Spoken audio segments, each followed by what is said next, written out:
Presiden RI Prabowo Subianto menyampaikan bahwa Indonesia bersedia membuka hubungan diplomatik dengan Israel. Namun, hal itu akan dilakukan dengan satu syarat mutlak, pengakuan kemerdekaan Palestina oleh Israel. Pernyataan ini disampaikan Prabowo usai pertemuan bilateral dengan Presiden Prancis Emmanuel Macron di Istana Merdeka, Jakarta pada Rabu 28 Mei 2025. Dalam pertemuan tersebut, kedua pemimpin membahas berbagai isu global, termasuk konflik yang masih terus berlangsung antara Israel dan Palestina.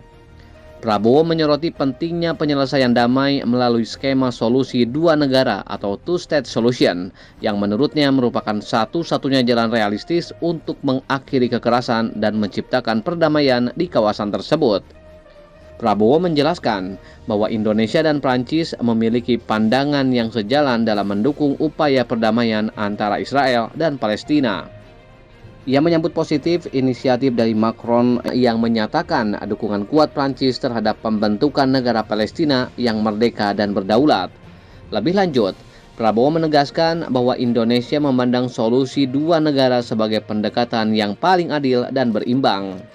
Di satu sisi, kemerdekaan dan kedaulatan Palestina harus dijamin sepenuhnya.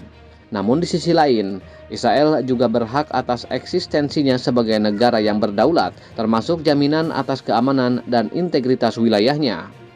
Prabowo menilai bahwa pengakuan terhadap kedua negara secara seimbang merupakan dasar utama bagi terciptanya perdamaian abadi. Karena itu, Indonesia yang selama ini belum menjalin hubungan diplomatik dengan Israel membuka opsi untuk melakukannya di masa depan, selama syarat yang diajukan terpenuhi. Indonesia, kata Prabowo, telah secara tegas menyampaikan bahwa bila Israel bersedia mengakui kemerdekaan Palestina, maka Indonesia akan merespons dengan langkah serupa, yakni mengakui keberadaan Israel dan membuka jalur diplomatik resmi. Langkah ini mencerminkan posisi Indonesia yang ingin mendorong perdamaian aktif, bukan hanya sekedar penunjukan solidaritas simbolis. Pendekatan ini juga menunjukkan bahwa Indonesia siap memainkan peran strategis dalam geopolitik Timur Tengah dengan tetap berpegang pada prinsip keadilan dan keseimbangan. Pernyataan Prabowo ini menandai perubahan penting dalam arah kebijakan luar negeri Indonesia.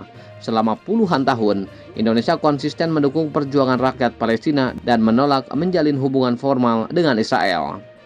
Namun kini, pemerintah Prabowo membuka kemungkinan baru dengan syarat yang sangat jelas dan tidak bisa dinegosiasikan, pengakuan atas negara Palestina. Dengan sikap ini, Indonesia menunjukkan komitmennya terhadap diplomasi damai dan penyelesaian konflik melalui jalan politik. Prabowo menegaskan bahwa Indonesia tidak ingin menjadi penonton pasif, melainkan bagian dari solusi global dalam isu yang telah berlangsung selama lebih dari 7 dekade itu.